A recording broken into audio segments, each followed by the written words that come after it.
Hi hello ನಮಸ್ಕಾರ. ಎಲ್ಲರೂ ಹೇಗಿದ್ದೀರಾ? ಎಲ್ಲರೂ ಚೆನ್ನಾಗಿದ್ದೀರಾ ಅಂದ್ಕೊಂಡಿದ್ದೀನಿ.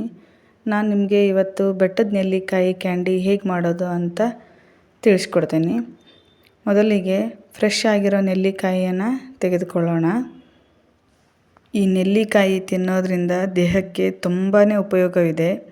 ಇದರಲ್ಲಿ ವಿಟಮಿನ್ ಸಿ ಹೇರಳವಾಗಿದೆ. ಇದನ್ನು ತಿನ್ನೋದ್ರಿಂದ ಕೂದಲಿನ ಆರೋಗ್ಯಕ್ಕೂ ಒಳ್ಳೆಯದು, ಚರ್ಮಕ್ಕೆ ಒಳ್ಳೆಯದು, ಜೀರ್ಣಕ್ರಿಯೆ ಸುಧಾರಣೆಯಾಗುತ್ತದೆ, ಹಾರ್ಟಿಗೆ ತುಂಬ ಒಳ್ಳೆಯದು, ಕೆಟ್ಟ ಕೊಲೆಸ್ಟ್ರಾಲನ್ನು ಕಡಿಮೆ ಮಾಡುತ್ತೆ.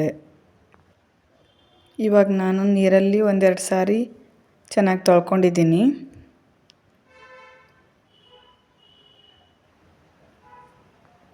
ಇವಾಗ ಒಲೆ ಮೇಲೆ ನೀರು ಕಾಯಲು ಇಟ್ಕೊಂಡಿದ್ದೀನಿ.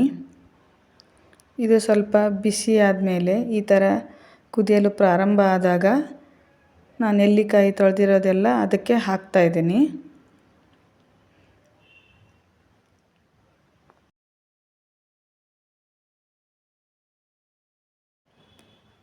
ಇವಾಗ ಮುಚ್ಚಳ ಮುಚ್ಚಿ ಒಂದು 10ರಿಂದ 15 ನಿಮಿಷ ಬೇಯಿಸ್ಕೊಳ್ಳೋಣ. ಅದನ್ನು 10ರಿಂದ 15 ನಿಮಿಷ ಆದಮೇಲೆ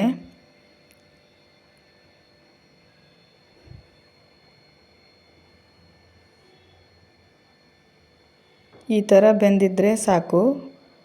ಹೋಳು ಬಿಡಿ ಬಿಡಿಯಾಗಿ ಈ ಥರ ಕಾಣುತ್ತೆ. ಇವಾಗ ಆಗಿದೆ ಅಂತ ಅರ್ಥ. ಇವಾಗ ಗ್ಯಾಸ್ ಆಫ್ ಮಾಡಿ ಇದನ್ನು ಸೋಸ್ಕೊಳ್ಳೋಣ. ಇವಾಗ ಜರಡಿ ಸಹಾಯದಿಂದ ಸೋಸ್ಕೊಂಡಿದ್ದೀನಿ. ಸ್ವಲ್ಪ ಆರಲು ಬಿಟ್ಟು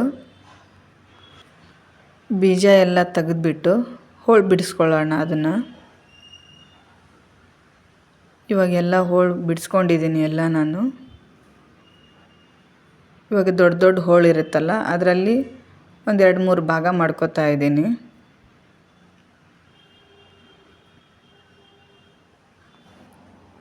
ಒಂದು kg ನೆಲ್ಲಿಕಾಯಿಗೆ ಒಂದು ಅರ್ಧ kgಕ್ಕಿಂತ ಸ್ವಲ್ಪ ಜಾಸ್ತಿ 3/4 kgಯಷ್ಟು ಬೆಲ್ಲನ ಸೇರಿಸ್ಕೊತಾ ಇದ್ದೀನಿ. ಇವಾಗ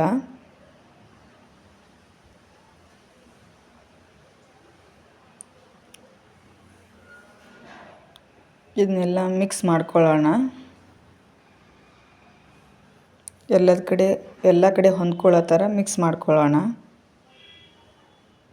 ಇವಾಗೆಲ್ಲ ಮಿಕ್ಸ್ ಮಾಡ್ಕೊಂಡಿದ್ದೀನಿ.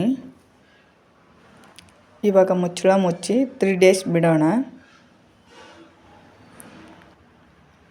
ಆಫ್ಟರ್ 1 day ಈ ರೀತಿಯಾಗಿದೆ.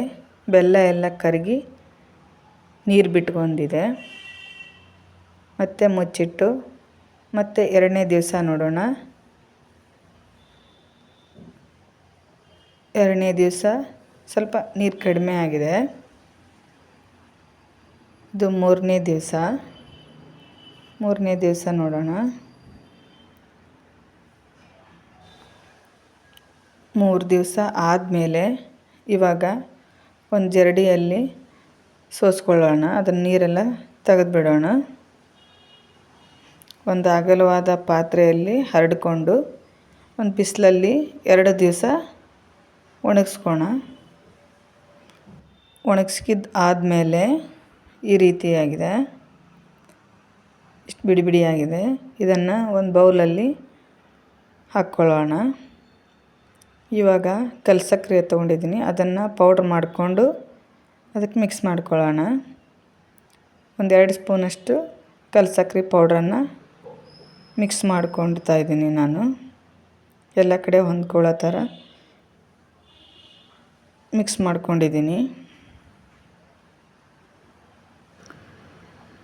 ಇವಾಗ ನೆಲ್ಲಿಕಾಯಿ ಕ್ಯಾಂಡಿ ರೆಡಿಯಾಗಿದೆ.